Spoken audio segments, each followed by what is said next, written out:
जहाँ हो वहीं रहना। भागने का प्रयास किया तो प्रहार कर देंगे।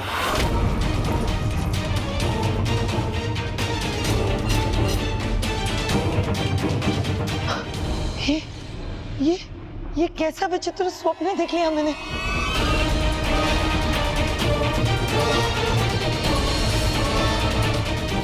इतनी रात हो गई, इन्हें तो आज रात्रि तक घर आ जाना चाहिए था। तो फिर इन्हें आने में इतना विलंब क्यों हो रहा है? कहीं ये कोई विपदा में तो।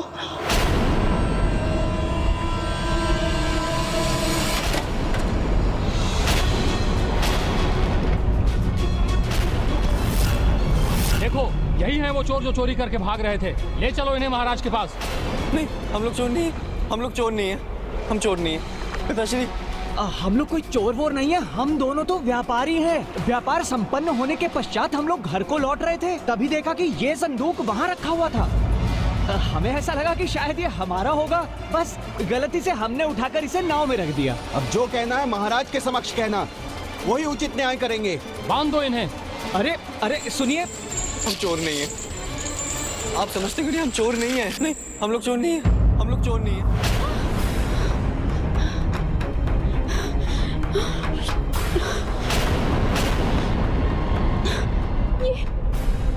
ये क्या देख लिया मैंने? पिताजी और स्वामी बेड़ियों में बंद। ये स्वामी जी अभी तक आए क्यों नहीं? मेरा मन बहुत व्याकुल हो रहा है। अरे कहाँ ले? हम कह रहे हैं हमने कुछ नहीं किया है। चलो। अरे छोड़िए। अरे हमने कुछ नहीं किया है। चलो चलो चलो। अरे सुनिए तो सही।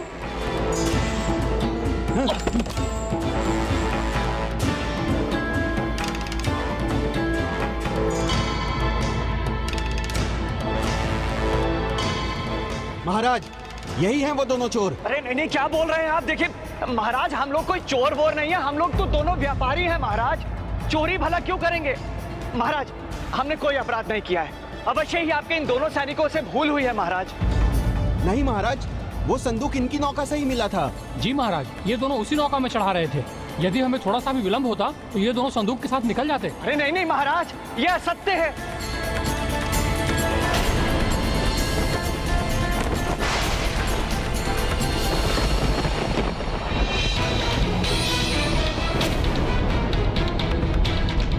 मेरे मन में ये कैसा भय है? ये माँ को बताया तो वो चिंतित हो जाएंगी। अभी कलावती का विवाह हुआ है, उसको बताया मेरे मन में क्या चल रहा है तो वो बहुत विचलित हो जाएगी।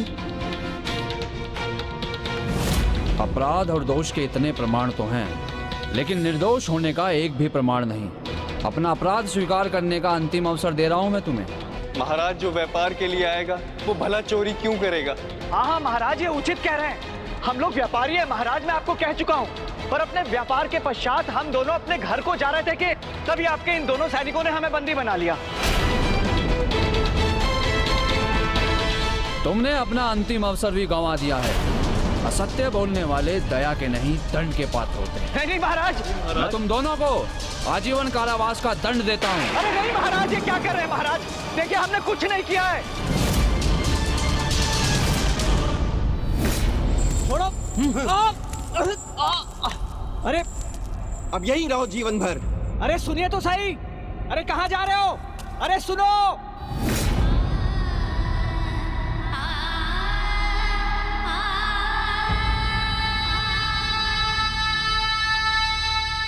जो व्यक्ति स्वयं के वचनों का मान नहीं रखते, उन्हें स्वयं तो कष्टों का भागी बनना ही पड़ता है, किंतु उनके कर्मों का दुष्प्रभाव उनके परिवार, उनके आसपास के व्यक्तियों पर भी पड़ता है।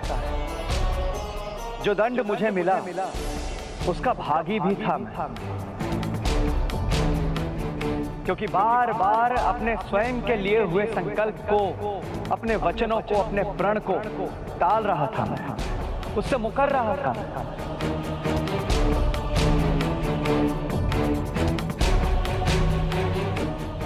माता के प्रिय पौधे को जल देना टालकर ये भूल तो मैंने भी की है। पहले मैं स्वामी की शैया तैयार कर दूं, उसके बाद अवश्य तुम्हें जल दूंगी। इस प्रकार तो मैं भी दंड की भागी हूँ। कदाचित मेरी पुत्र वधुएं अपनी भूल समझ रही हैं। महाराज, मोर ध्वज की कथा से ये सीख मिलती है कि संकल्प उस वचन के समान होता है जो ईश्वर को ही नहीं दिया जाता है, अपितु स्वयं को भी दिया जाता है। इसलिए कोई भी संकल्प लेने से पहले अपने निश्चय की दृढ़ता को आंक लेना चाहिए, क्योंकि वचनों की देवी हैं देवी सरस्वती, जो बार बार अपने वचनों पर स्थिर नहीं रहते हैं, उनसे ज्ञान की देवी रूठ जाती हैं। उनकी बुद्धि उन्हें पुनः विपरीत दिशा में जाने को प्रेरित करती है और उनसे भूल पर भूल होती जाती है। स्वामी,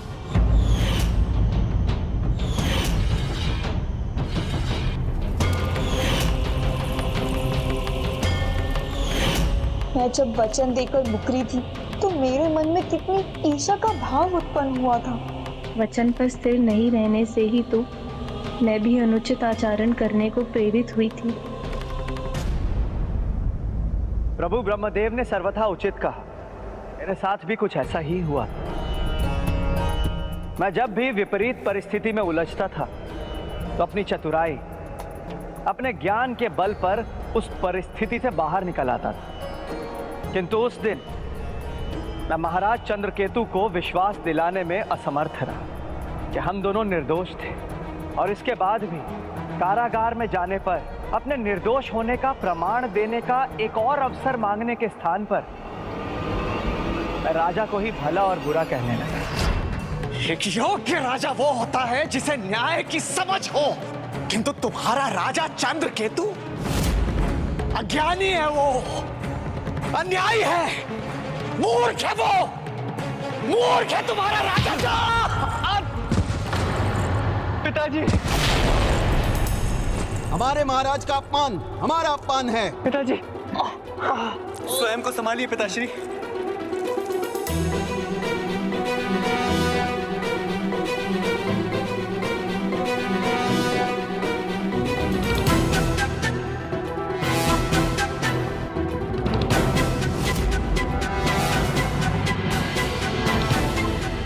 कितने भी कष्ट दे दो, कितने भी कठोर कारावास में डाल दो,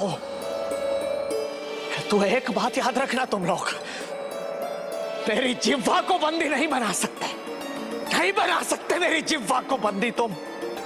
जो राजा एक दोषी और निर्दोष व्यक्ति में भेद ना कर सके, वो कोई राजा है? ऐसे राजा को मूर्ख कहना कोई अपराध नहीं। सुन लो, कोई अपराध नहीं। अभी तो कलावती से विवाह ही हुआ था, अभी तो हमने अपना परिवार आरंभ किया था, और अभी सब बिखर गया सदा सदा के लिए। वाह, माँ और कलावती हमारी प्रतीक्षा में कितनी चिंतित होंगी। रोते रोते बुरी अवस्था में होंगी वो, और रोए भी क्यों ना, हमारे बिना वो कैसे जिएंगी? धन कहां से आएगा उनके पास?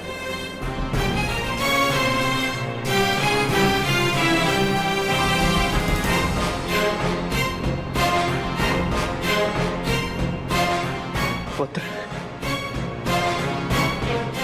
बिल्कुल चिंता मत करो तुम, बिल्कुल चिंता मत करो, सब ठीक हो जाएगा। इस कारागार से अवश्य मुक्त होंगे हम, और उन दोनों को कुछ नहीं होगा, पूर्ण विश्वास है मुझे।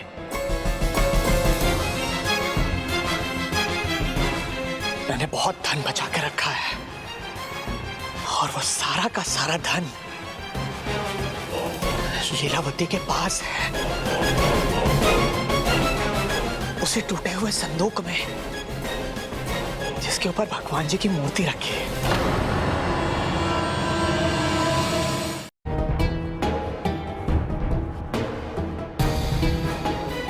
मैं पुत्री को अपने दुस्वप्न के बारे में नहीं बता सकती, अन्यथा वो वो चिंतित हो जाएगी।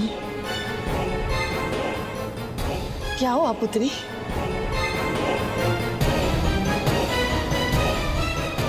माँ छोटी छोटी बातों को लेकर चिंतित हो उठती है। उन्हें अपने दुस्वप्न की बात नहीं कह सकती मैं। शीघ्रता करो।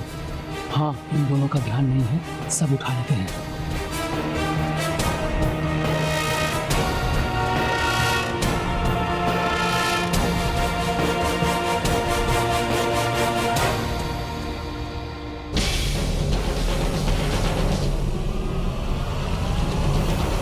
हाँ, कुछ नहीं माँ। वो पिताजी और स्वामी अभी तक आए नहीं ना, तो बस इसी विचार से नींद नहीं आई।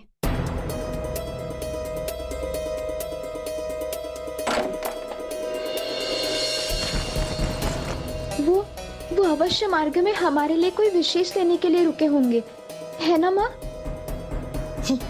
नहीं पुत्री, तुम्हारे पिताजी की धन व्यय करने की प्रवृत्ति कहाँ है?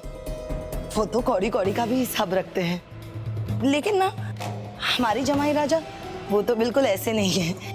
वो तो अवश्य तुम्हारे लिए कोई भेंट लेने के लिए रुके होंगे। अब तो वो यहाँ किसी भी समय पहुंचते होंगे।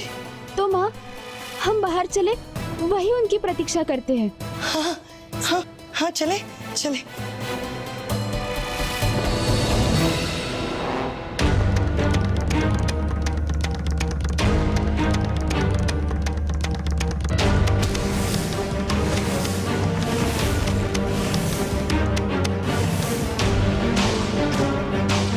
किंतु आपने ऐसे स्थान पर तो रखा है ना धन, जहां उन्हें मिल जाए। पुत्र, भला ग्रह स्वामिनी से आज तक कुछ छुप सका है?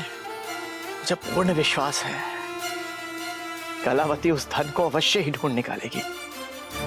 बस उस धन का व्यय वो थोड़ा संभल कर करे। अधिक व्यय करने से धन संपत्ति कहां बची रहती है। धनवान को भी निर्धन होने में समय नहीं लगता है पुत्र।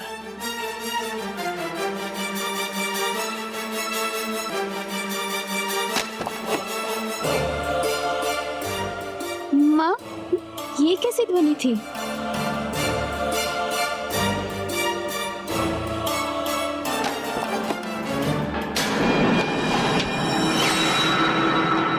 ये दोनों कौन है?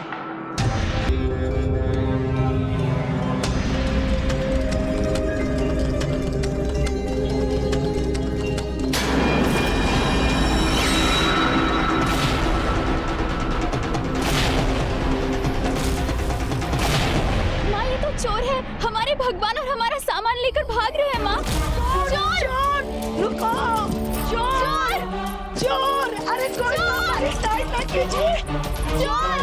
चोर! अरे कोई है! चोर! चोर! चोर!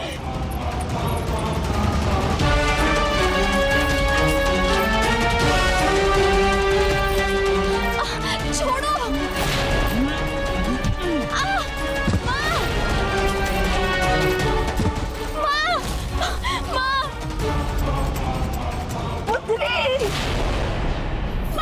पुत्री, तुम ठीक तो हो ना पुत्री? प्रभु,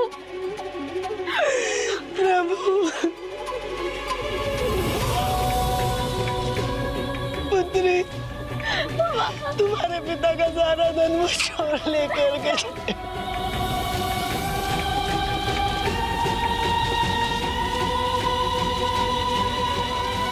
एक ओर मेरा परिवार भयंकर संकट में आ चुका था, जबकि दूसरी ओर कारागार में भी मुझे अपनी पत्नी और पुत्री की चिंता से अधिक अपने संचित धन की चिंता सता रही थी। और ये मुझे ज्ञात नहीं था कि मैं वो सब कुछ खो चुका था। जो भी धन मैंने घर में बचा कर रखा था, वो सब जा चुका था।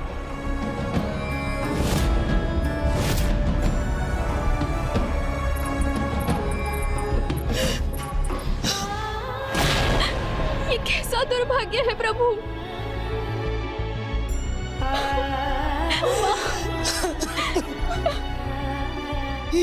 क्या हुआ प्रभु?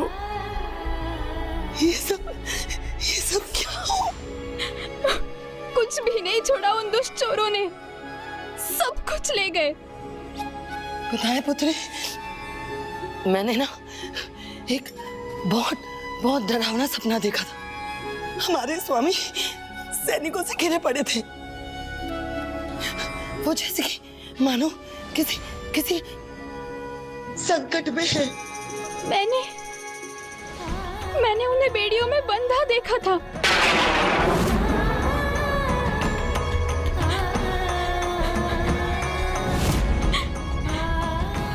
ये सब क्या हो रहा है माँ? हमारा भाग्य हमसे क्यों इतना रूठा है? मैं नहीं जानती पुत्री, ये तो भगवान ही बता सकते हैं कि ये सब क्यों हो रहा है। कहीं हमसे कोई भूल तो नहीं हो गई ना?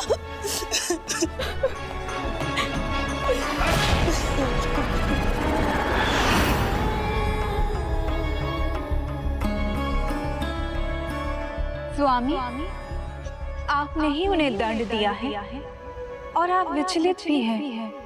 हम विचलित किसके लिए होते हैं? जिन्हें हम अपना मानते हैं, किंतु जब कर्म फल की बारी आती है तो अपने पराये का भेद हट जाता है और व्यक्ति को अपने कर्मों का फल स्वयं ही भुगतना पड़ता है। ये सब हमारे साथ ऐसे क्यों हुआ? ये सब क्यों हो रहा है प्रभु? किंतु हमारा दुर्भाग्य तो अभी आरंभ ही हुआ था। अभी तो बहुत कुछ होना शेष था।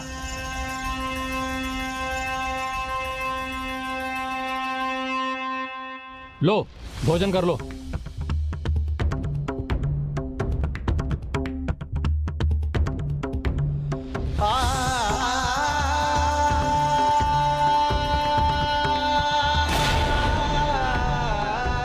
अज्ञानी है, हमारे महाराज को न्याय करना नहीं आता। यही कहा था ना तुमने? तो अब देखो हमारे महाराज का न्याय।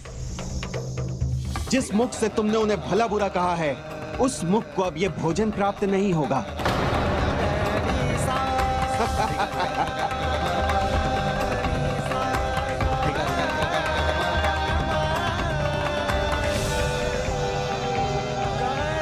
अरे भोजन दे दो। भोजन!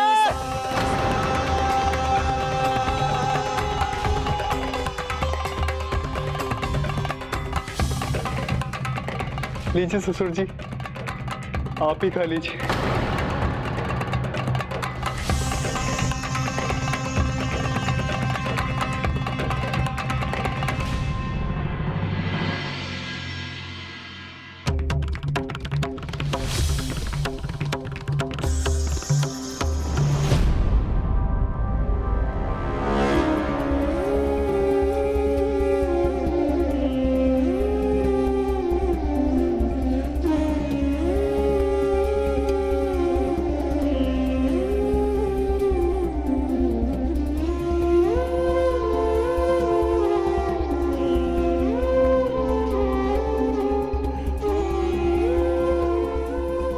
पुत्र, भोजन ग्रहण कर पुत्र।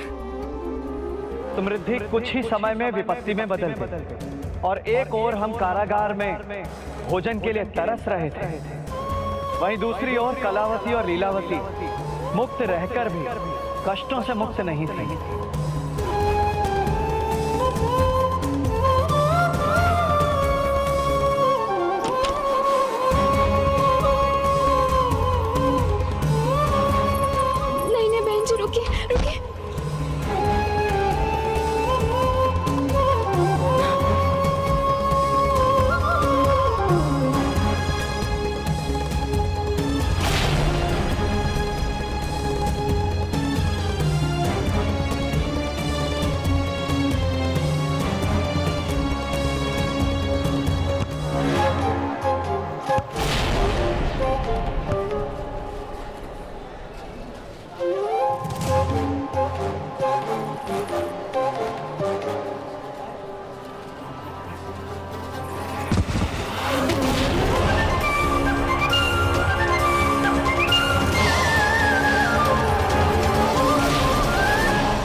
माँ,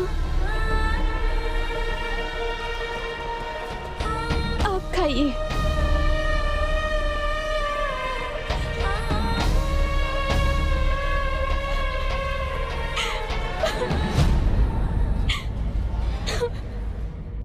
दीपक को प्रज्वलित करने के लिए घृत और बाती दोनों ही आवश्यक हैं। यदि एक भी कम पड़ जाए तो दीपक की लौ लड़खड़ाने लगती है। उसी प्रकार यदि परिवार का एक भी सदस्य भूल करता है तो उसके परिणाम का फल परिवार के प्रत्येक सदस्य को भुगतना पड़ता है। परिवार में मधुरता, समृद्धि और समरसता के लिए प्रत्येक सदस्य उत्तरदायी है। क्षमता के अनुसार सभी को उसमें योगदान देना चाहिए और क्षमता से अधिक का संकल्प भी नहीं करना चाहिए और संकल्प होने पर उसे भंग भी नहीं होने देना चाहिए। साधु के परिवार में सभी सदस्यों का ये उत्तरदायित्व था कि साधु को उसके संकल्प से विचलित ना होने दें। परिवार का कोई भी सदस्य उनके स्थान पर व्रत कर सकता था, किंतु दुर्भाग्य से किसी ने ऐसा नहीं किया। इसीलिए जब साधु अपने संकल्प में विफल हुआ तो उसके साथ उसका समस्त परिवार भी विफल हुआ। पुत्री वल्ली, पूजा सामग्री एकत्र करना भी एक महत्वपूर्ण कार्य है, वो तुम कर लो। पुत्री देवसेना, तुम प्रसाद बना लो। माँ ने हमारे मध्य दायित्व बांटे भी थे, तब भी हम होड़ में ही थी। कितनी भूल कर रही थी हम।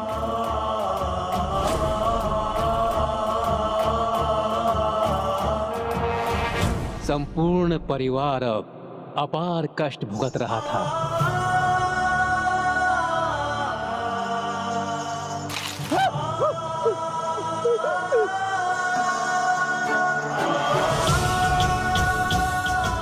भोजन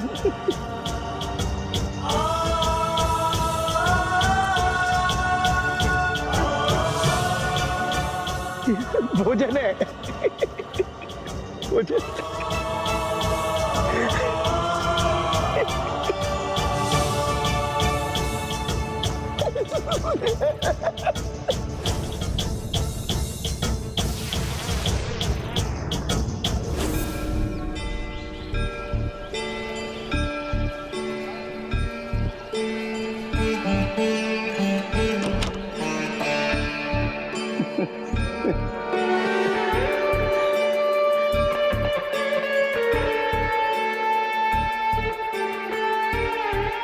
सब नष्ट हो गया,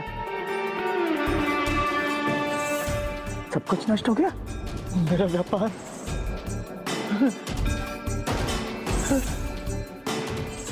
सब नष्ट हो गया। उस राजा ने सब नष्ट कर दिया, सब नष्ट हो गया। सब कुछ छोड़ो मुझे, मत मारो मुझे।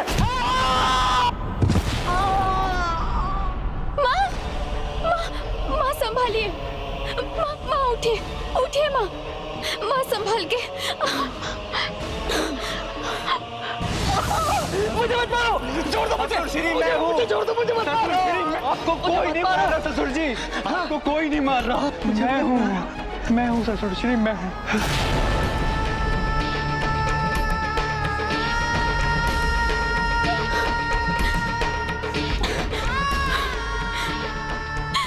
पता नहीं हमसे ऐसी क्या भूल हो गई है जिसके लिए हम इतना कठोर दंड भुगत रहे हैं। माँ,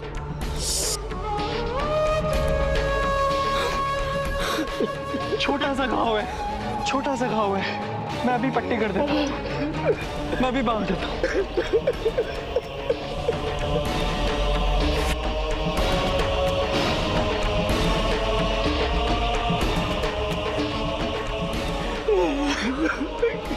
क्या हो गया?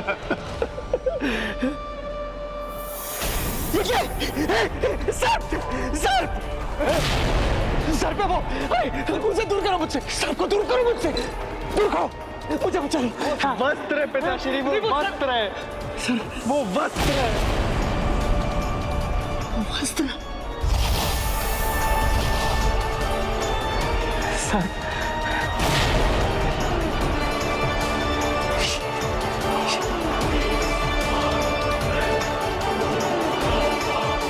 ना वो चोर पकड़ में आए जो हमारा सब कुछ चुरा कर ले गए, ना ही पिताजी और स्वामी का कोई समाचार मिला। पता नहीं वो कहाँ और किस अवस्था में होंगे।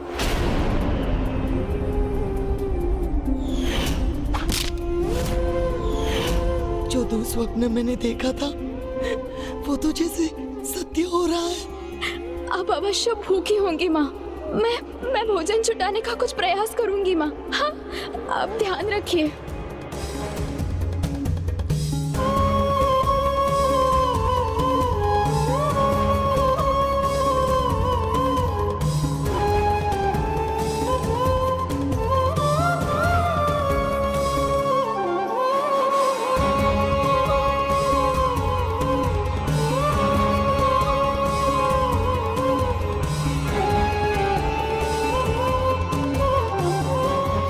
प्रभु, ये कैसी स्थिति हो गई है हमारी? आप हमें भूल गए क्या?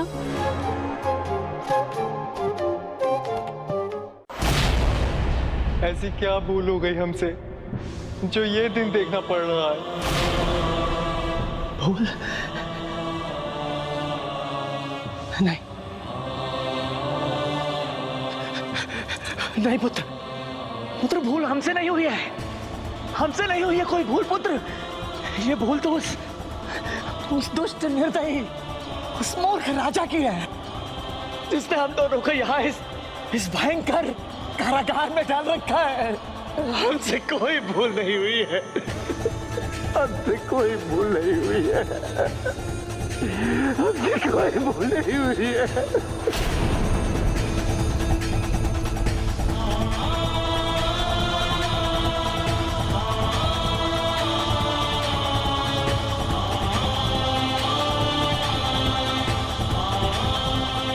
पुत्री, दिन ढले, अंधकार हो जाए उसके पहले लौट आना, नहीं तो मुझे और चिंता होगी।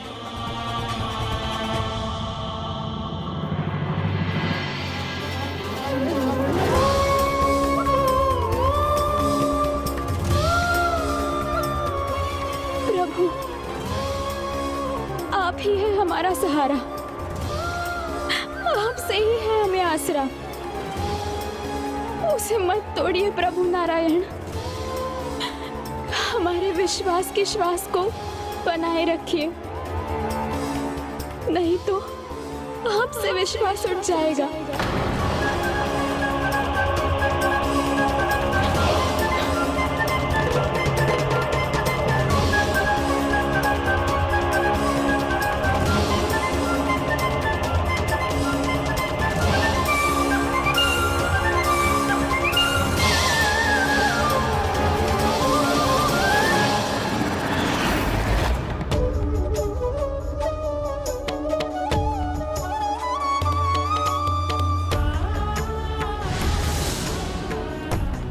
कोई है?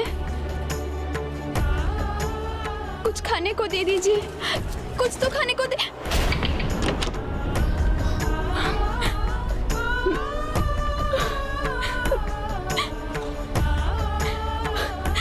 जहाँ जाती हूँ सभी द्वार बंद कर लेते हैं, अब क्या करूं? माँ के लिए भोजन कहाँ से जुटाऊं?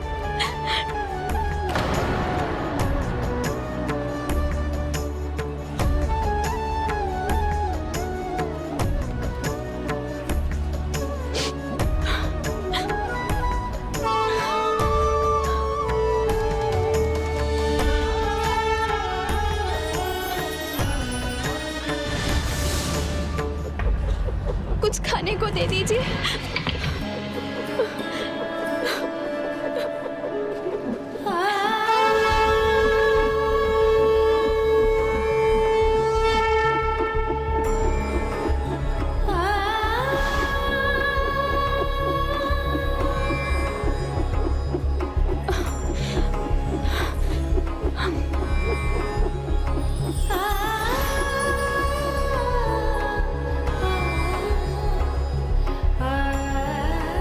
कुछ तो खाने को दे दीजिए, कुछ तो दे दीजिए।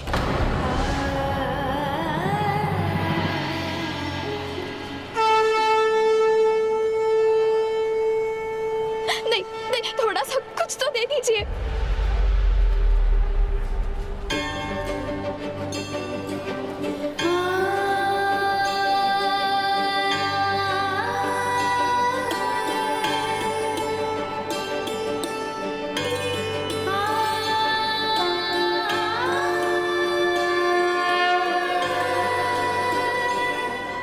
यहाँ पूजा हो रही है, किंतु प्रसाद कहाँ है?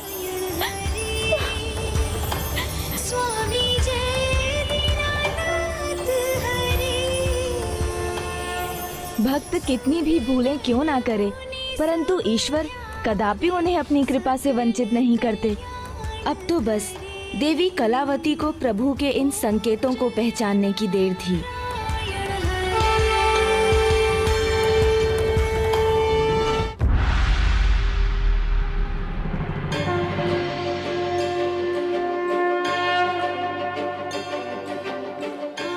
यहाँ पूजा हो रही है, किंतु प्रसाद कहाँ है?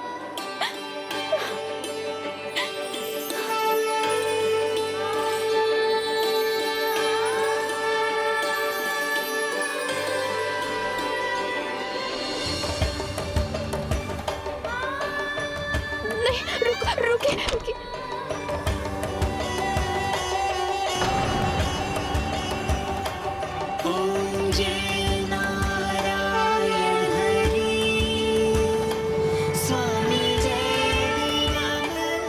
हरी हरी तो लिखा है यहाँ, किंतु हरि भोजन तक कहाँ पहुँचा रहे हैं मुझे?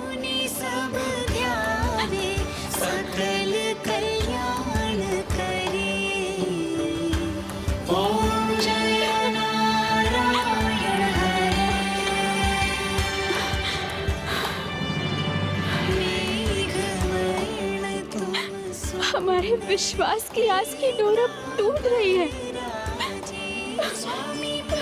कैसे पालनहार हैं आप, जो आहार भी नहीं दे सकते।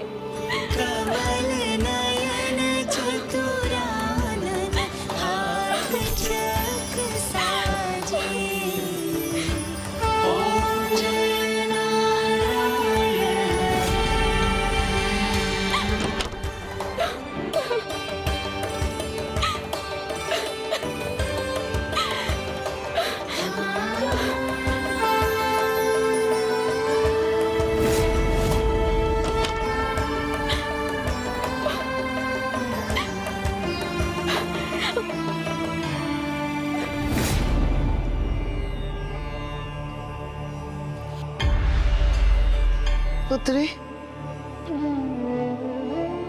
अंधेरा होने वाला है और पुत्री कहाँ चली गई? अभी तक लौटी क्यों नहीं?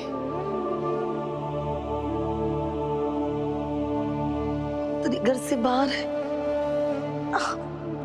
मुझे चिंता हो रही है। किंतु मैं करूं तो क्या करूं? कहीं वो किसी विपदा में तो नहीं है?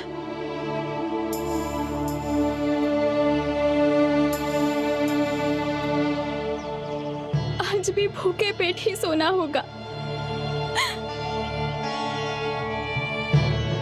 नहीं, भगवान नहीं है, नारायण नहीं है, सत्य नहीं है, वो मिथ्या है।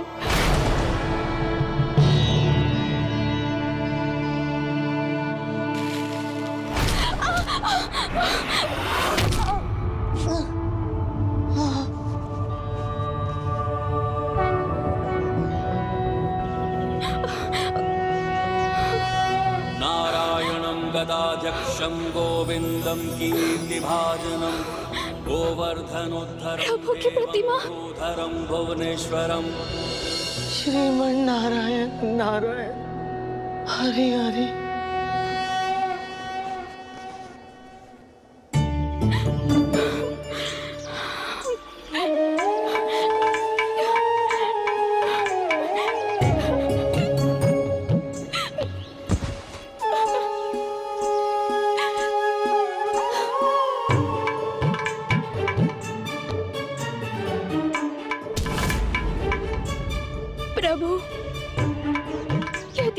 सचमुच परम सत्य है तो सत्य को उजागर कीजिए, संकेत दीजिए मुझे प्रभु।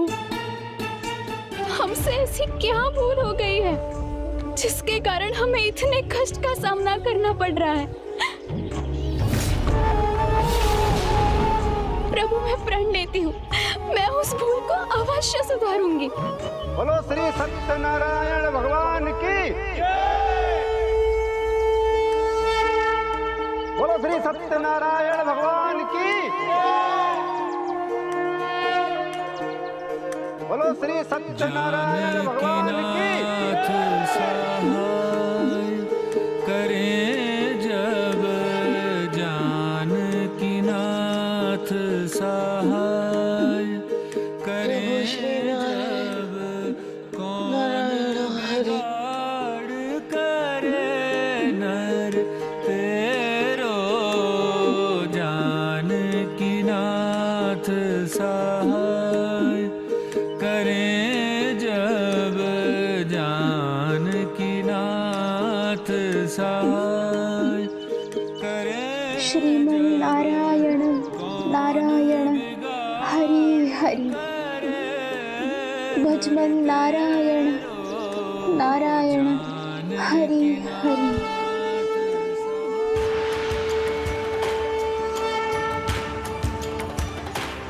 श्रीमन नारायण नारायण हरि हरि, भजमन नारायण नारायण हरि हरि। श्रीमन नारायण नारायण हरि हरि, भजमन नारायण नारायण हरि हरि।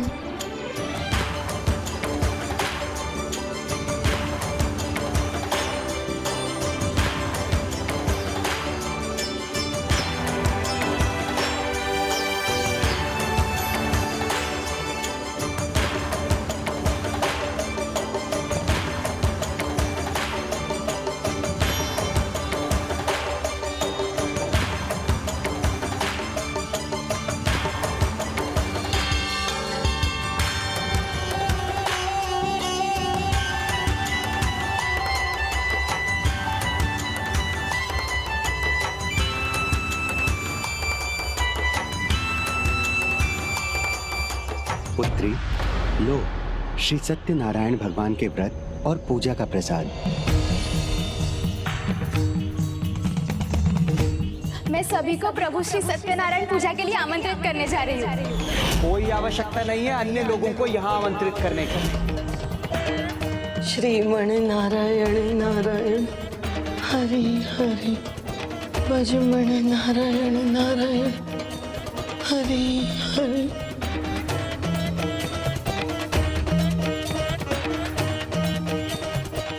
आपको ये जानकर अति प्रसन्नता होगी कि मैंने संकल्प लिया है कि मैं प्रभु श्री सत्यनारायण जी की पूजा भी करूंगा और उनका व्रत भी।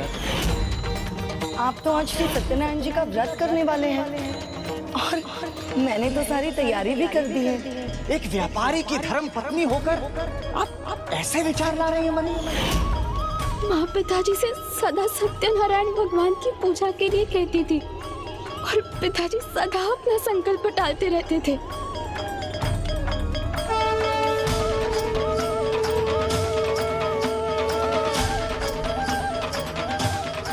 प्रभु, आपकी अपरंपार महिमा को स्वीकार नहीं किया स्वामी ने। मेरे इतने कहने पर भी उन्होंने अपना संकल्प पूर्ण नहीं किया प्रभु। किंतु प्रभु, आपके इस भक्त को इस कष्ट से उभरने की कृपा कीजिए प्रभु। मुझे और मेरे स्वामी को क्षमा कीजिए प्रभु। मेरे इस परिवार पर दया कीजिए प्रभु, दया कीजिए। सत्य है प्रभु श्री सत्यनारायण, जिसका प्रमाण है ये व्रत, जिससे सुख के द्वार खुल जाते हैं। पुत्री, तुम्हें भी ये व्रत करना चाहिए। सभी दुख दूर होंगे, अपार सुख की प्राप्ति होगी। भगवान नहीं है, नारायण नहीं है, सत्य नहीं है वो, मिथ्या है। एक और दोष किया मैंने। प्राणपति मेरे स्वामी, प्राणपति मेरे, अपने हस्त बढ़ाओ, आस में होते। ओम जय नारायण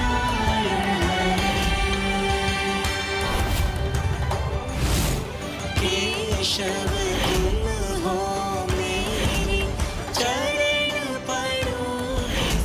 हे प्रभु, आप दया निधान है। आपने मेरी सुन ली, मुझे संकेत दिए।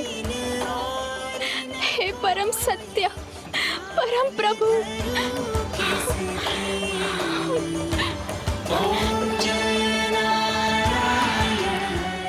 हे सत्यनारायण भगवान, आपको कोटि कोटि नमन।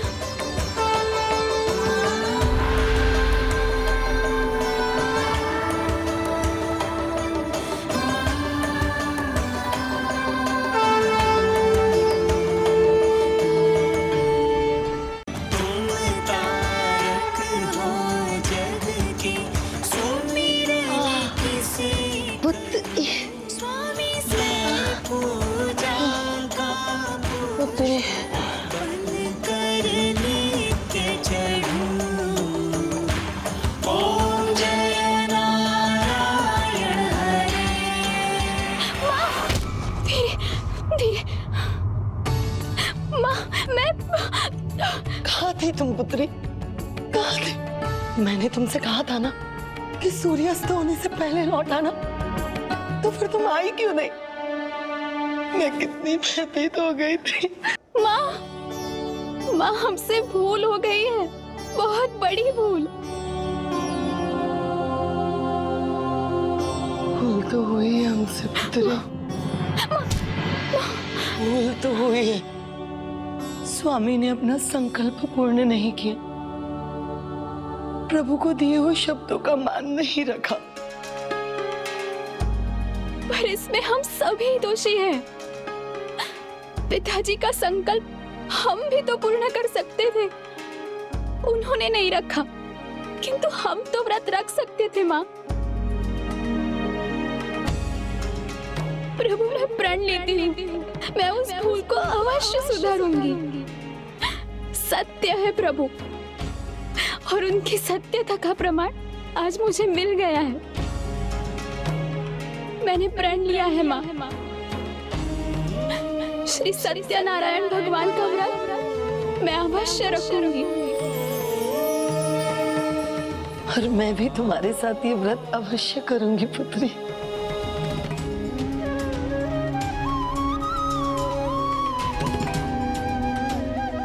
किंतु किंतु क्या माँ?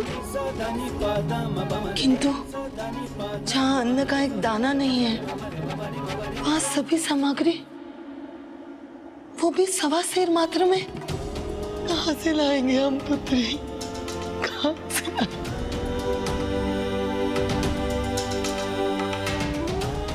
जो प्रभु सत्य है, उन पर अविश्वास कैसा? माँ, हमारा भय मिथ्या है,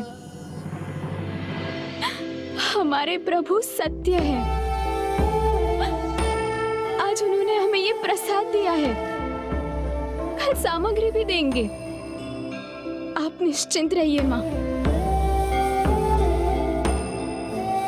और वैसे भी प्रभु तो अपने भक्तों के भक्ति के भूखे हैं, और हम उनकी कृपा दृष्टि के।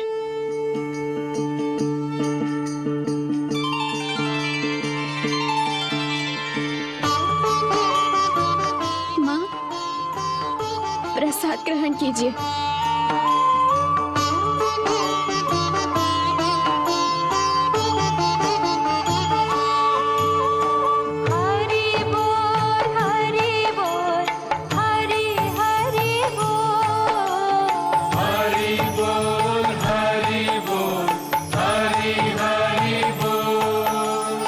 भूल कितनी भी कैसी भी हो, प्रभु अपने भक्तों का साथ कभी नहीं छोड़ते, उनकी पुकार अवश्य सुनते हैं। प्रभु श्री सत्यनारायण ने कलावती को अपने होने की सत्यता का विश्वास ही नहीं दिलाया, बल्कि उसे अपनी भूल सुधारने का अवसर भी प्रदान किया। फिर क्या हुआ राजन? कलावती व्रत की सामग्री जुटा सकी? जब मैं समृद्ध था तब मैं किसी से कुछ भी नहीं बांटता था, ना ही किसी प्रकार का दान पुण्य करता था। जब कोई दीन दुखी मेरे पास आता था तब मैं उसे दुत्कार दिया करता था। और जब मेरे स्वयं के परिवार ने दूसरों से दान मांगा तो सभी को मना कर देना चाहिए था, किंतु प्रभु का चमत्कार देखिए, उस दिन किसी ने भी ना नहीं किया।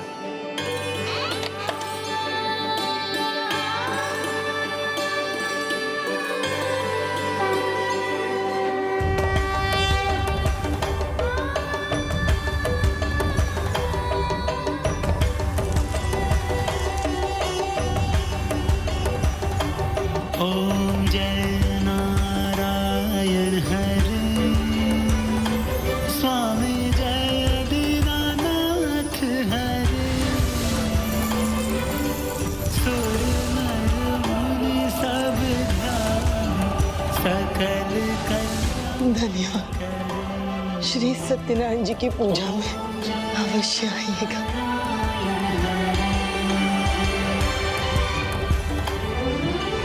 मेघवर्ण तुम सुंदर पीतांबर राजे, स्वामी पीतांबर राजे। श्री सत्यनारायण जी की पूजा में अवश्य आइएगा। चतुरानन हाथ चक्र साजे। ओम जय नारायण हरे। आज श्री सत्यनारायण जी की पूजा में आप अवश्य पधारिएगा।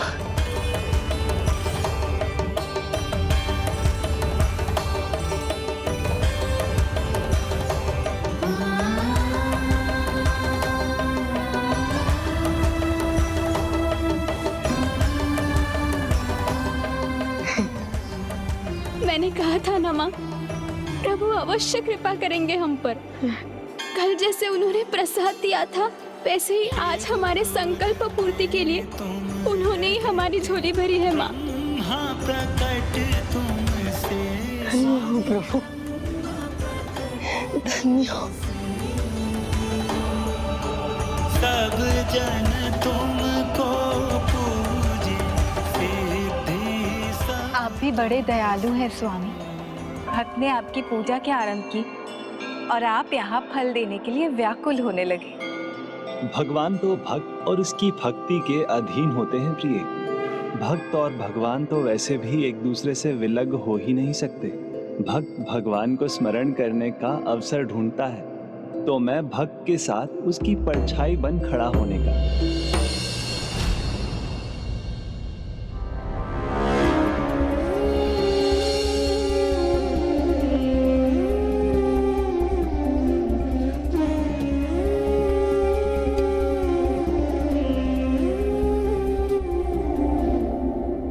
लो, भोजन ग्रहण करो।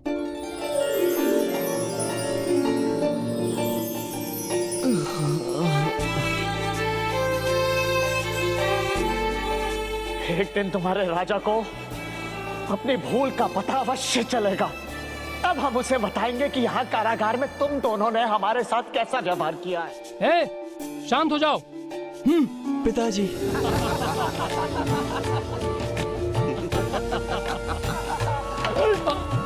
ये क्या कर रहे हो तुम? बुरे कर्म कर हंसने वालों को आगे चलकर रोना ही पड़ता है। अपने हर कर्म का दंड भोगना ही होता है। हमने तो जो किया सो किया, तुम्हें किन बुरे कर्मों का फल मिल रहा है?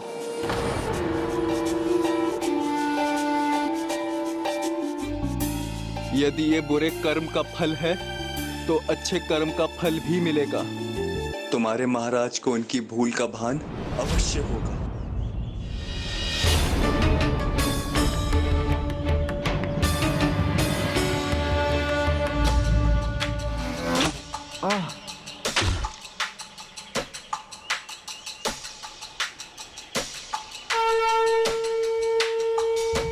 चंद्रकेतु के हाथ से आज तक कोई चूक नहीं हुई, लेकिन आज ये कैसे हुआ? चूक भी हुई और ये घाव भी लगा। फिर प्रयास करता हूं।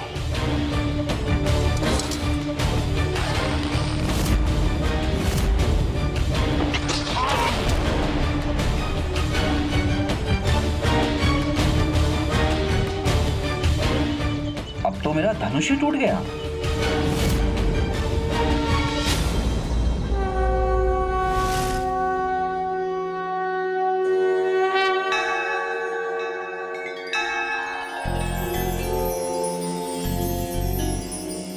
माँ, पूजा के लिए सब कुछ तैयार है।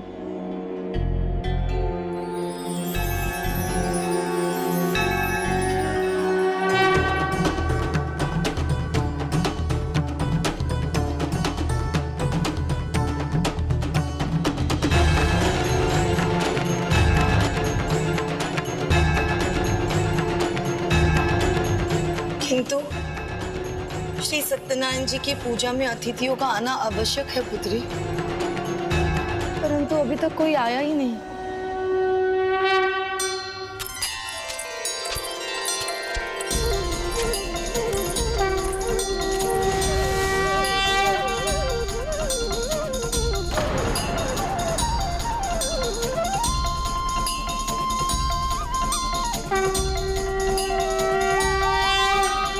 गौ माता, लेकिन हमें तो अन्य अतिथियों की प्रतीक्षा थी ना।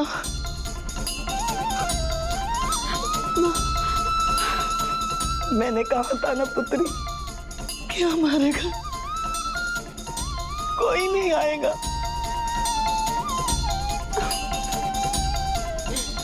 माँ, तो क्या हो गया? ये गौ माता ही हमारी अतिथि है। पूजा के बाद हम इन्हें प्रसाद देंगे। हाँ पुत्री, तुम उचित कह रही हो।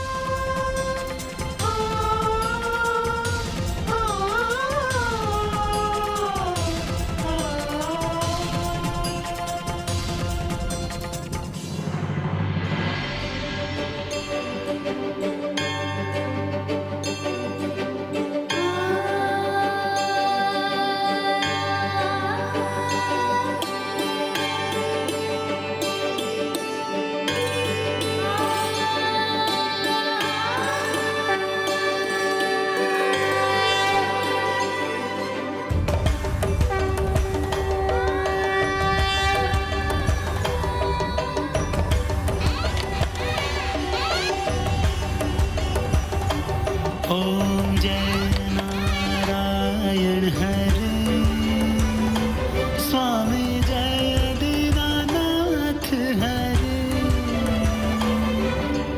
सुर नर मुनि सब ध्यान, सकल कल्याण। क्या हुआ है? आज मैं बार बार आहत क्यों हुआ?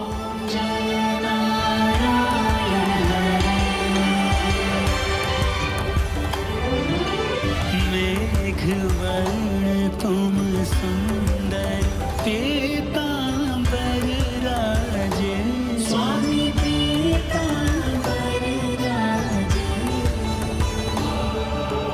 कमल नयन चतुरानन, हाथ चक्र साजे। ओम जय नारायण हरे।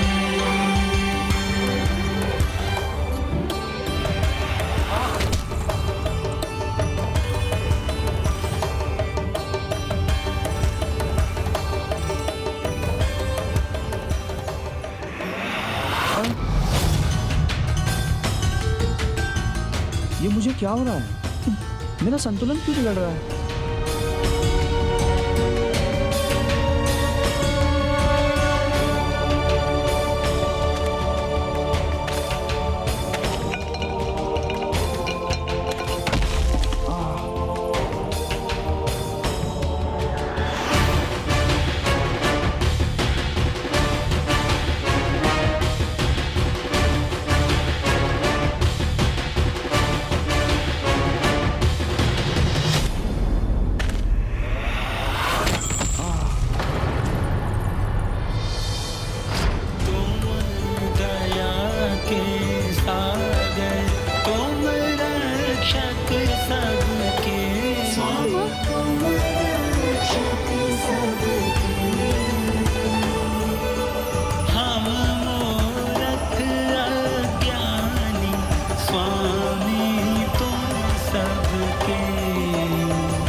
सावधान चंद्रकेतु, अब कोई चूक नहीं होने देना।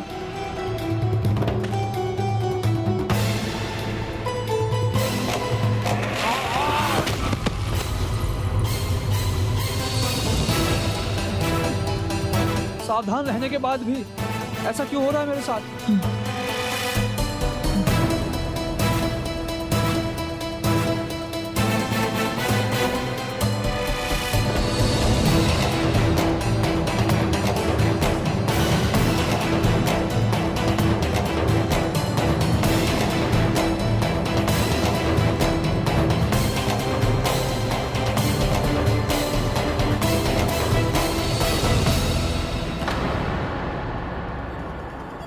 अब कहीं ये शैया भी ना टूट जाए।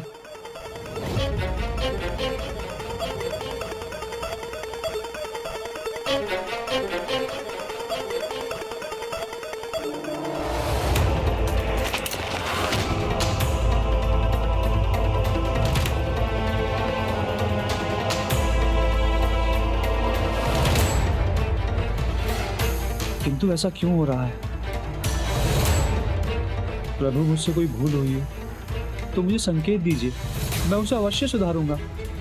मुझे संकेत दीजिए प्रभु, मुझे संकेत दीजिए, मैं उसे अवश्य सुधारूंगा।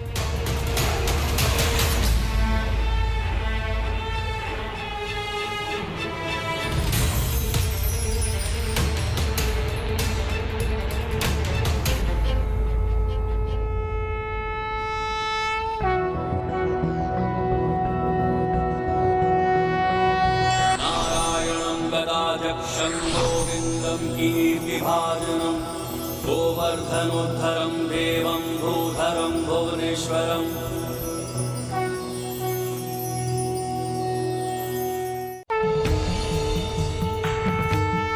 प्रभु, मैं बार बार क्यों आहत हो रहा हूँ?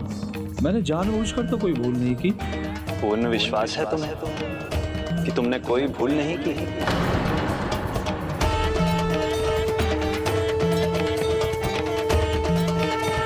प्रभु, मेरा मार्गदर्शन कीजिए, मुझसे क्या भूल हुई है?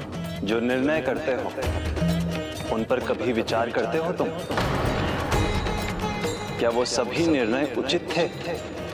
महाराज, यही है वो दोनों चोर। अरे नहीं, क्या बोल रहे हैं आप? देखिए महाराज, हम लोग कोई चोर वोर नहीं है, हम लोग तो दोनों व्यापारी हैं महाराज।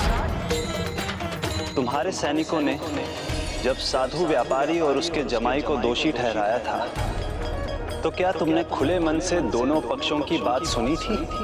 ये दोनों उसी नौका में चढ़ा रहे थे। यदि हमें थोड़ा सा भी विलंब होता तो ये दोनों संदूक के साथ निकल जाते। अरे नहीं महाराज, ये असत्य है। तुमने अपना अंतिम अवसर भी गवा दिया है।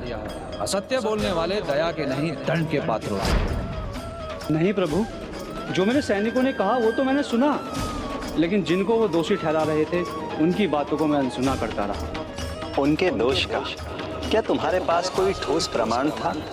प्रमाण? प्रभु, मैंने तो इस पर उचित विचार ही नहीं किया और बिना प्रमाण जांच के निर्णय सुना दिया, उन्हें दंड दे दिया। स्मरण है ना राजन, एक निर्दोष को दंड देना अधर्म है और एक राजा की ये सबसे बड़ी भूल है। तुम्हें न्याय करते समय साधु और उसके जमाई के पक्ष को भी सुनना चाहिए था। प्रभु, मुझे क्या संकेत देने का व्यर्थ करना है? अब वो समय आ गया था जब महाराज चंद्रकेतु को उनकी भूल का भान होने वाला था एवं परिस्थितियां सामान्य होने वाली थी। मुझे बारंबार ऐसा क्यों प्रतीत हो रहा है जैसे हमसे कोई भूल हुई हो?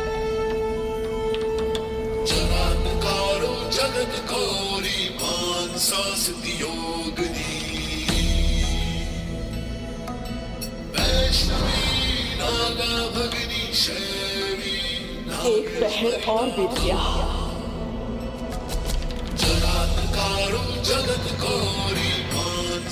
नहीं आया कोई मुझे निमंत्रण देने। अब मैं स्वयं जाऊंगी और पूछूंगी, क्या मैं उनकी पुत्री नहीं? क्या मैं इस परिवार का अंग नहीं? क्या इस पूजा में भाग लेना मेरा अधिकार नहीं?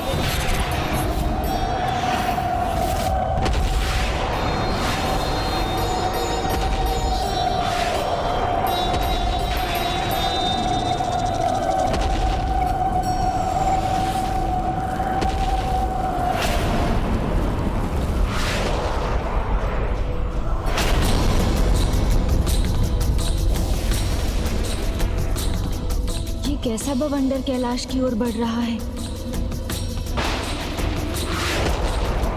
विवश होना पड़ा मुझे, बिना निमंत्रण पाए कैलाश आने पर।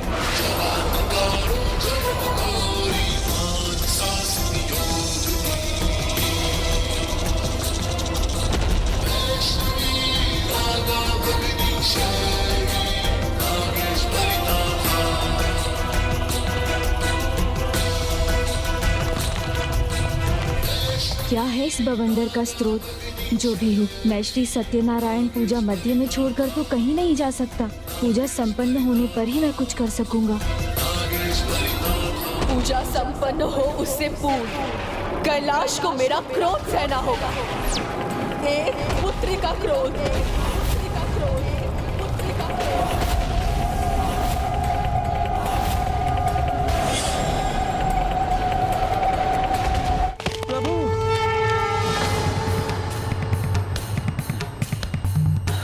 मुझसे भूल हुई है, उसे सुधारना होगा, शीघ्र सुधारना होगा। मंत्री जी, महामंत्री जी। जी महाराज। महामंत्री जी, पता कीजिए, जिस दिन हमारे राजभवन में चोरी हुई थी, क्या साधु नाम का व्यापारी हमारे राज्य में था? क्या उसने किसी के साथ व्यापार किया था? शीघ्र पता कीजिए। जो आ गया महाराज।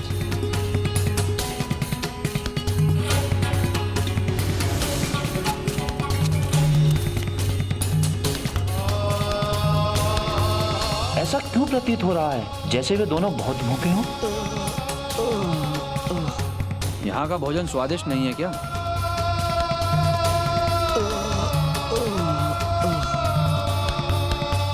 महाराज। प्रणाम महाराज।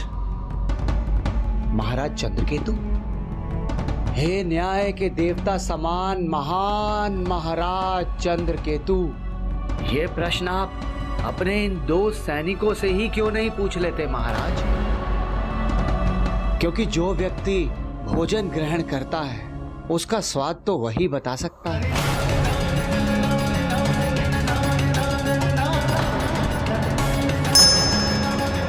उस दिन जब हम दोनों आपके सामने थे तब आपने हमारी एक नहीं सुनी। अब हमारा नाम जानकर क्या लाभ होगा? तुम्हारे सैनिकों ने जब साधु व्यापारी और उसके जमाई को दोषी ठहराया था, तो क्या तुमने खुले मन से दोनों पक्षों की बात सुनी थी? महाराज, ये सत्य है। साधु नाम का एक व्यापारी अपने जमाई के साथ उस दिन हमारे राज्य में आया था। अद्भुत। विचित्र है यहाँ का राज्य और विचित्र है यहाँ का न्याय। पहले दंड दिया और अब उसकी जांच कर रहे हैं महाराज। इन्हें मुक्त किया जाए।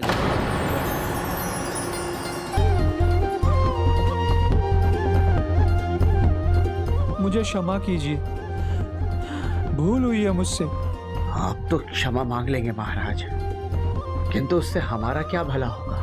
ना तो कष्ट में बीता हमारा समय लौटेगा और ना ही व्यापार में खोया हमारा धन। मुझे खेद है, मैं उसकी भरपाई करूंगा। जितना भी लाभ आपने कमाया था, मैं उसका दोगुना दूंगा। मैं उसका दोगुना दूंगा।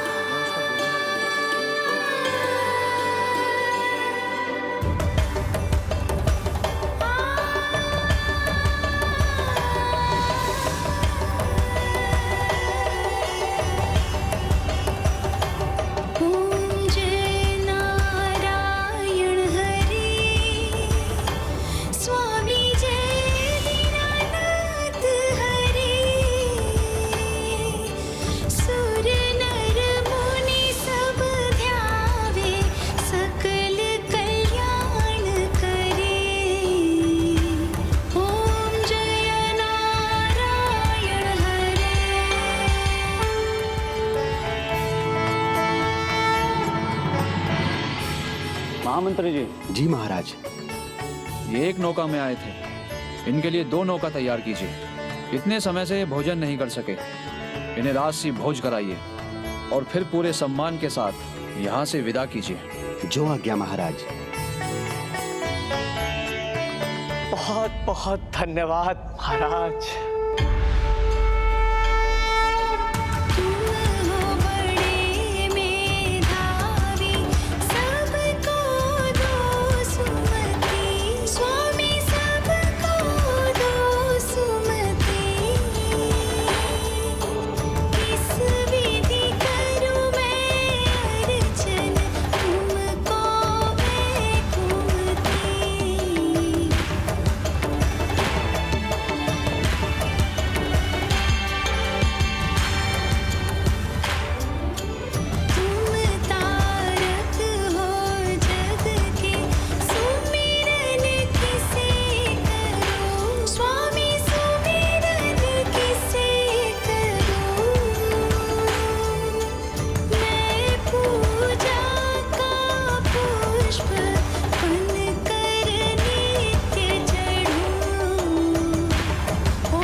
महाराज के आदेशानुसार सारी व्यवस्थाएं पूरी हो चुकी हैं।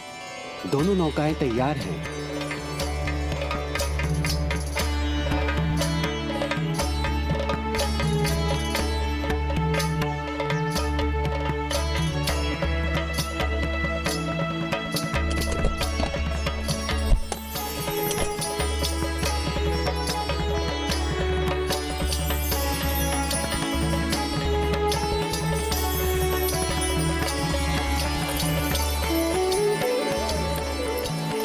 व्यापारी साधु जी, अब आप हमें आज्ञा दीजिए और हमारे राज्य में पुनः अवश्य पधारें। अब आपको कोई कठिनाई नहीं होगी। उचित है मंत्री महोदय, उचित है। आपका ये सत्कार देखकर तो मन अति प्रसन्न हो गया। अब आप प्रस्थान करें।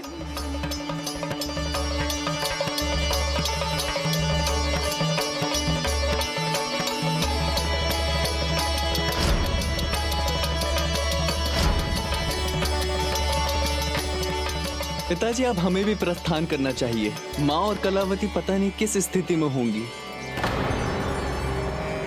रुको रुको पुत्र, इतनी भी क्या शीघ्रता है? एक बार बाकी के संदूक भी तो देख लें कि उनमें क्या दिया है राजा ने। ये ऐसा तो नहीं कि बाकी के संदूक में घास फूस भर के भेज रहे हैं हमें यहां से। देखो देखो,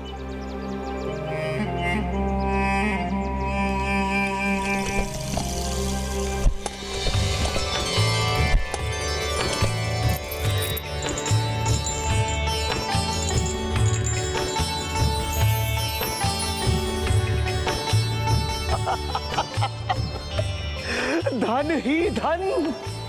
साधु व्यापारी पुनः धनवान हो गया। भाग्य खुल गए मेरे, भाग्य खुल गए मेरे।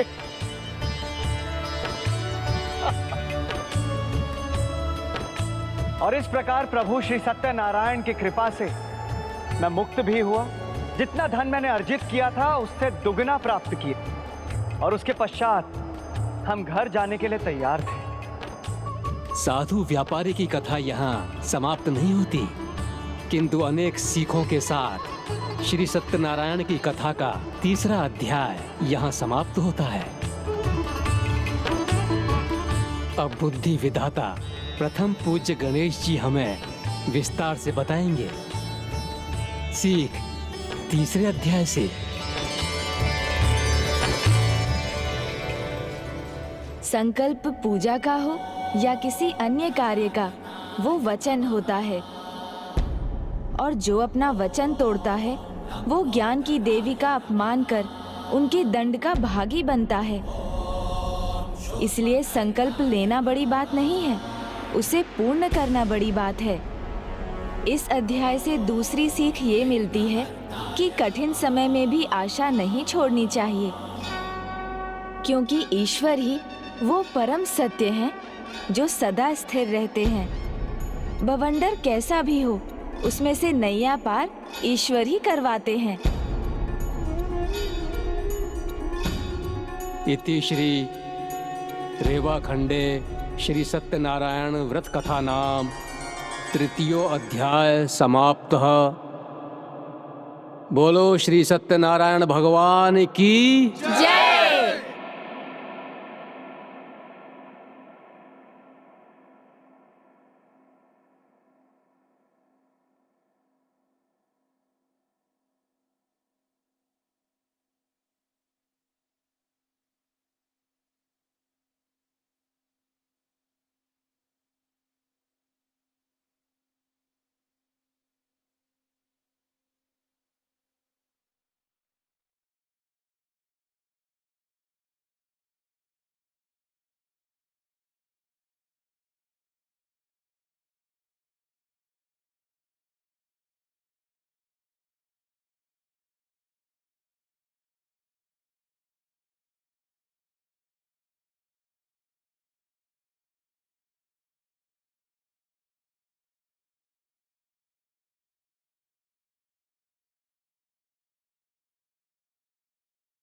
बोलिए श्री सत्यनारायण भगवान की जय।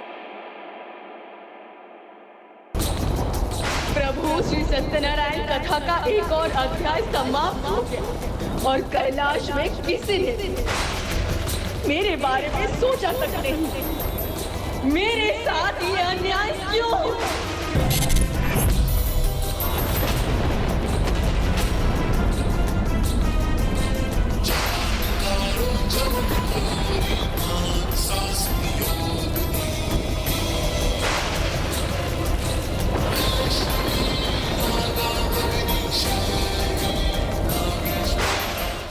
अब श्री सत्यनारायण कथा के चौथे अध्याय का आरंभ होगा, जिसमें व्यापारी साधु की शेष कथा कही जाएगी।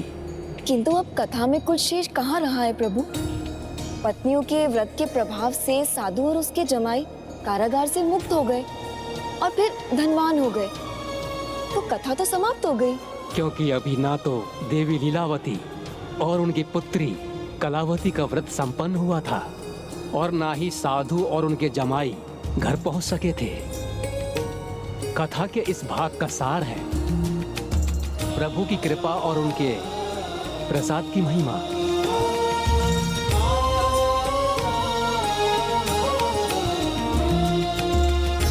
जो भूल मैंने पहले की थी उसके कारण मैं कारागार में पहुंच गया और अब मेरी पत्नी और पुत्री द्वारा उनका व्रत समाप्त करने के पूर्व ही दुर्भाग्यवश मुझसे एक और भूल हो गई। आप कहाँ खोए हुए हैं? अब हमें चलना चाहिए। कुछ समय तो रुको पुत्र। मेरे नेत्र इतने समय के पश्चात इतना धन देख रहे हैं, इन्हें पूर्णतः संतुष्ट तो हो जाने दो।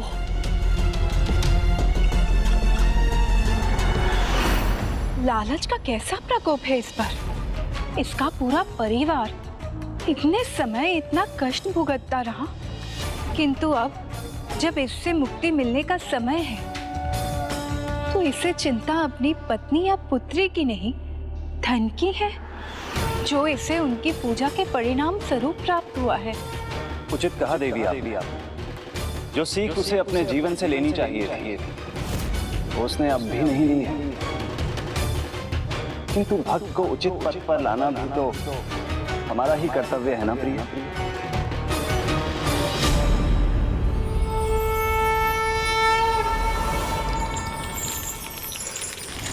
सार्थक हुआ, कारागार में हमारा रहना सार्थक हुआ। कल्पना से अधिक धन प्राप्त हुआ है।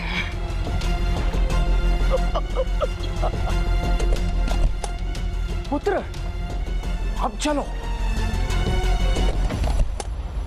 हरिओम हरिओम, नारायण नारायण, हरिओम हरिओम, हरिओम हरिओम, नारायण नारायण, हरिओम हरिओम, नारायण नारायण।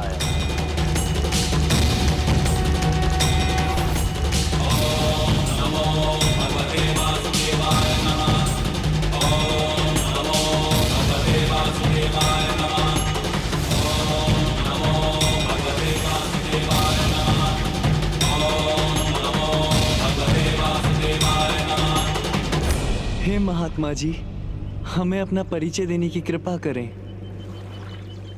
हम सब में प्रभु समाये हैं। ये तन तो मात्र एक चोला है, भीतर का तत्व तो सभी का एक है। तो तुम मुझे अपने और इनके प्रभु का स्वरूप ही समझो। यदि नाम देना ही चाहते हो तो मुझे दंडी स्वामी बुला लो। प्रणाम दंडी स्वामी जी।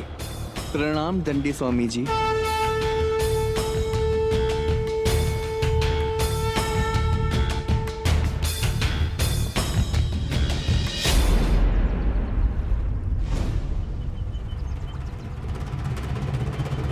महात्मा भी धन की ओर आकर्षित होते हैं। कहीं इन्होंने इतना धन देखकर मुझसे धन मांग लिया तो?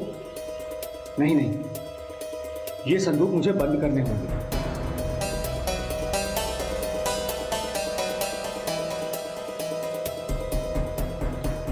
दंडी स्वामी महाराज, हम आपकी क्या सेवा कर सकते हैं? सेवा उचित कहा पुत्र। स्वामी जी, सेवा तो हम आपकी अवश्य करते, किंतु क्या करें, अभी हम बहुत शीघ्रता में है ना। पिछले 2 माह से यहाँ हैं स्वामी महाराज, और मेरी धर्म पत्नी और पुत्री हम दोनों की प्रतीक्षा कर रहे होंगे, इसलिए हमें शीघ्र अतिशीघ्र यहाँ से प्रस्थान करना होगा।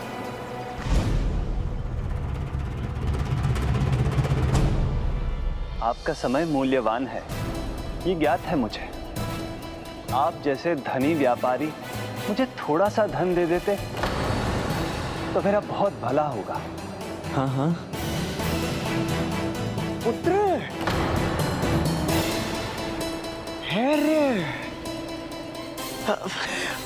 क्षमा कीजिए स्वामी जी, हम धनी व्यापारी थे किंतु रहे नहीं।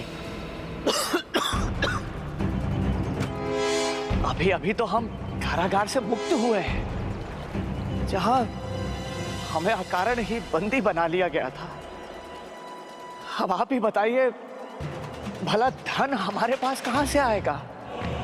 और ये जो संदूक आप देख रहे हैं महाराज, वो इनमें तो मात्र घास फूस भरा है, इसके अन्यथा और कुछ नहीं। उचित है, आपने जो कहा वो सत्य ही होगा।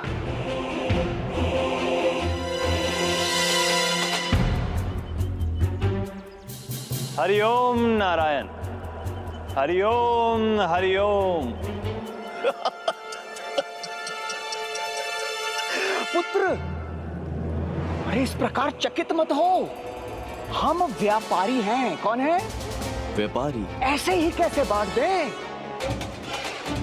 इतनी मेहनत से अर्जित किया हुआ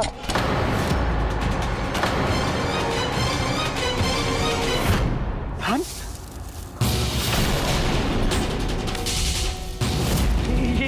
ये क्या?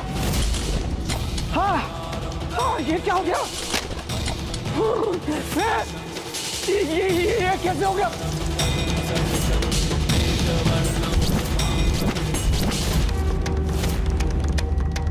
हमारा धन घास फूस बन गया।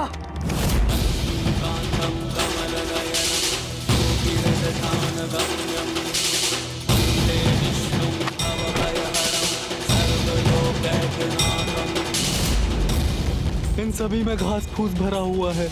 ये कैसे हो सकता है? सारा धन घास फूस हो गया।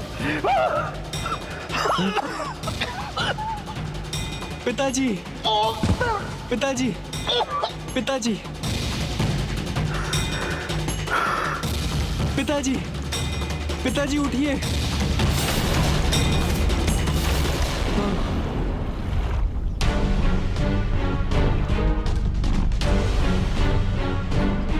ससुर जी, उठिए ससुर जी।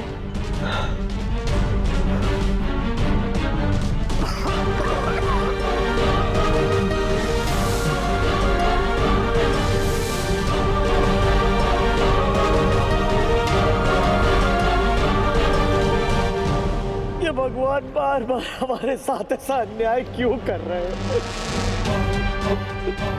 पहले अकारण ही कारागार में डाल दिया, अब जो धन प्राप्त हुआ उसे घास फूस में बदल दिया। ये जो संदूक आप देख रहे हैं महाराज, वो इनमें तो मात्र घास फूस भरा है, इसके अन्यथा और कुछ नहीं। आपने जो कहा वो सत्य ही होगा।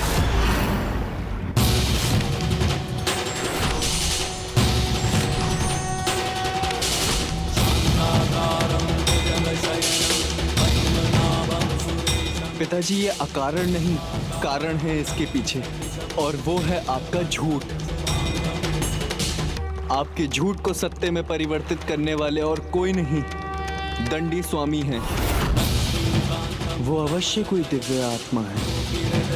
मुझे स्वयं उनमें नारायण का आभास हो रहा है।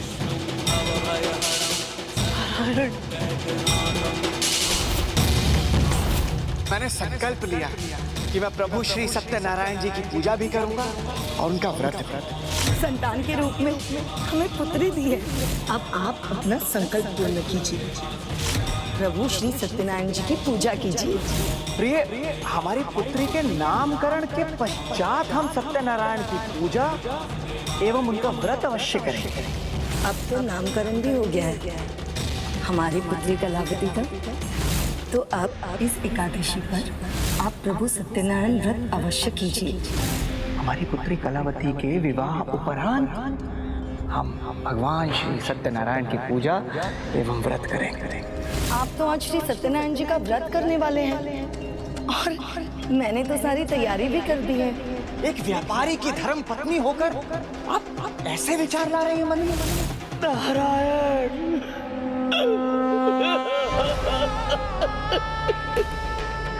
क्षमा नारायण।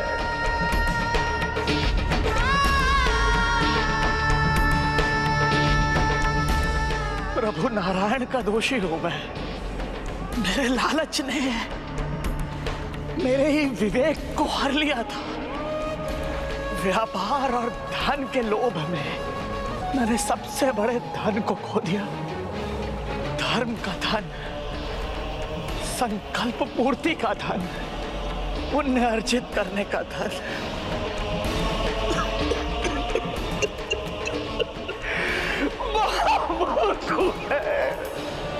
पुनः पुनः ऐसी भूल करता रहा। समय रहते यदि हम अपनी भूल स्वीकार कर लें तो सारे कष्ट मिट जाते हैं पिताजी।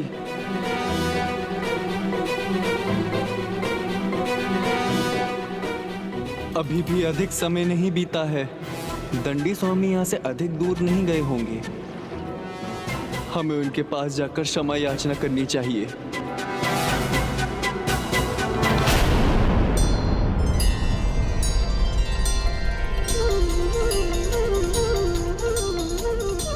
वो रहे दंडी स्वामी।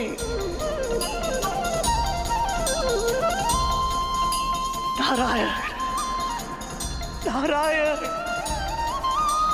स्वामी।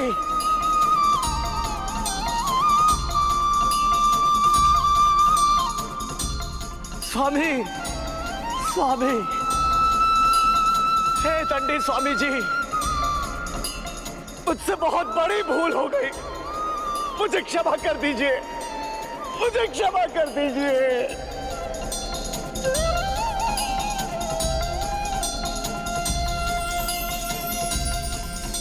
मुझे क्षमा कर दीजिए प्रभु, मुझे क्षमा कर दीजिए प्रभु।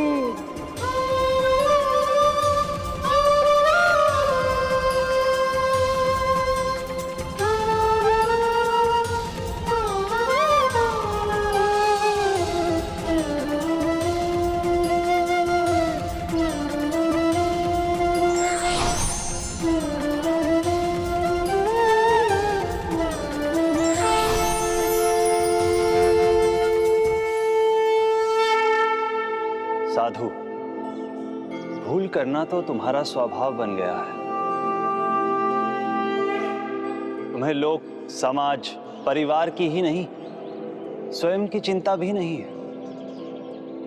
ना तुम्हें अपने व्यापार का मान है, ना ही अपने संकल्प का। झूठ को ही तुमने अपना साधन मान लिया है। और जो झूठ के अधीन हो वो सम्मान का अधिकारी कैसे हो सकता है?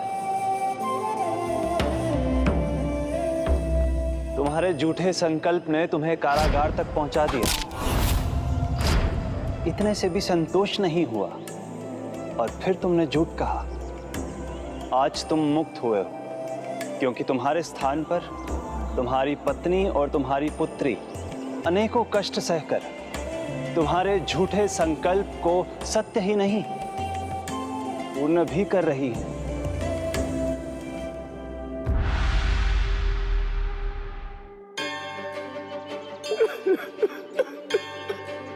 अपने कर्मों से मनुष्य जीवन में जो भी बोता है वैसा ही परिणाम पाता है।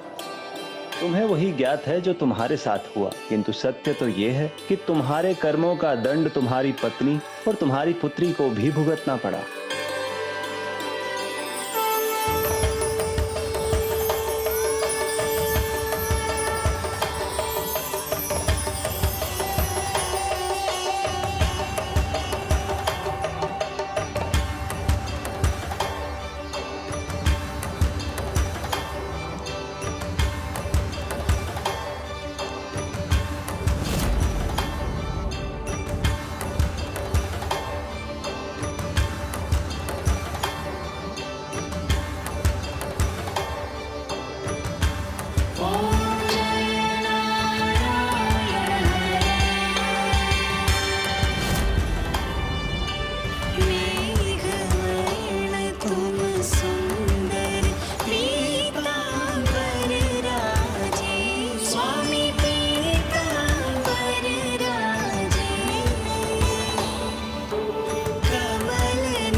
बोलो श्री सत्यनारायण भगवान की जय। बोलो श्री सत्यनारायण भगवान की जय।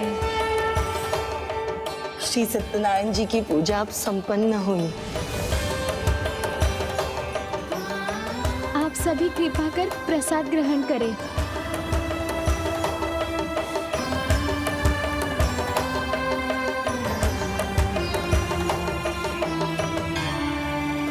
तुम यदि उदार होते, अपने लाभ धन का कुछ अंश दूसरों के साथ बांटते, तो तुम्हारे परिवार को भी उसका लाभ होता। उन्हें इतने कष्ट नहीं उठाने पड़ते। व्यापार उसके नियमों से करो और धर्म और सदाचार के नियमों का भी पालन करो। हे स्वामी, आप तो सर्व ज्ञाता है। अवश्य आप ही प्रभु श्री सत्यनारायण हैं।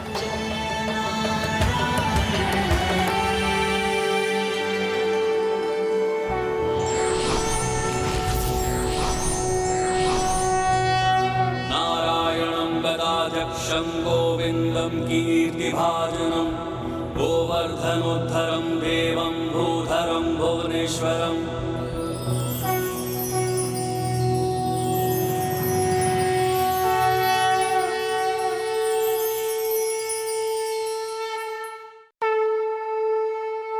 मुझे क्षमा कर दीजिए प्रभु, मुझे क्षमा कर दीजिए।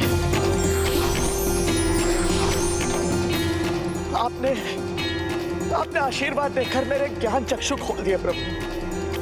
अब मैं पुनः ऐसी भूल कभी नहीं करूंगा, कभी नहीं प्रभु, कभी नहीं।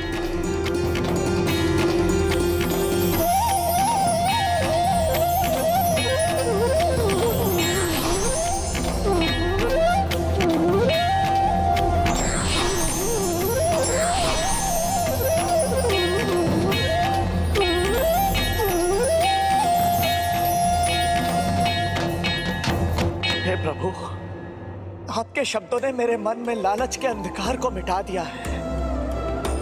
अब मुझे इस स्वर्ण की चमक नहीं, धर्म का प्रकाश चाहिए। आज के बाद मेरे जीवन में मेरे लिए आपके आशीर्वाद के समक्ष सब तुच्छ है, सब तुच्छ है प्रभु। सदा स्मरण रहे, जब भगवान किसी को सामर्थ्यवान बनाते हैं तो उसका अर्थ ये है कि ईश्वर उसे लोक का, समाज का सहायक बनने का अवसर देते हैं। इसी से समाज में संतुलन बना रहता है। जब वो कम देते हैं तब वो सिखाते हैं कि मन में कभी भी स्वयं को छोटा समझने का भाव नहीं आना चाहिए और ना ही ईर्ष्या द्वेष का, क्योंकि तुम जिसके योग्य हो तो तुम्हें प्राप्त हो गया है और तुम जिसके योग्य बनोगे भविष्य में उसे प्राप्त करने से तुम्हें कोई नहीं रोक सकता। प्रभु, आपको शत शत नमन।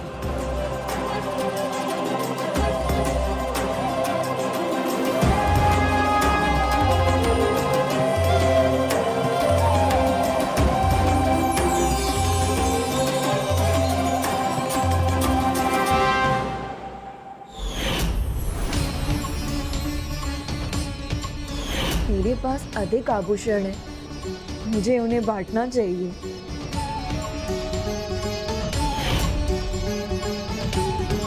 जीवन में ईर्ष्या एवं द्वेष का कोई स्थान नहीं। बहन वल्ली, मुझे क्षमा करना यदि मेरे पास तुमसे अधिक आभूषण होने के कारण तुम्हें बुरा लगा हो तो। दीदी देख सेना, आपके अधिक आभूषणों के कारण मैंने अपने मन में ईर्ष्या का भाव आने दिया, इसके लिए मुझे क्षमा कीजिएगा। बहन, जो कुछ भी मेरा है उस पर तुम्हारा भी तो अधिकार है।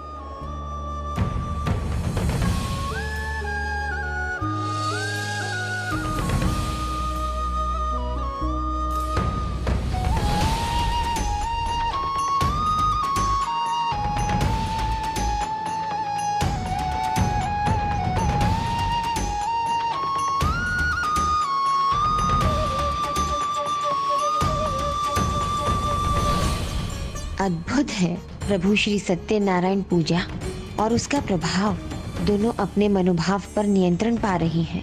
एक दूसरे के प्रति स्नेह उत्पन्न हो रहा है इनके मन में। मैं 2 बार भूल कर चुका था, किंतु प्रभु श्री सत्यनारायण की महिमा तो देखिए। प्रभु की कृपा अब भी मुझ पर थी। प्रभु ने मेरा सारा धन लौटा दिया और प्रभु श्री सत्यनारायण की कथा करने का संकल्प लेकर हम अपने घर की ओर लौटे। किंतु हम पहुंचते उसके पूर्व ही हमारे पहुंचने की सूचना हमारी पत्नियों को मिल चुकी थी और तब उन दोनों से भी एक बड़ी भूल हो गई।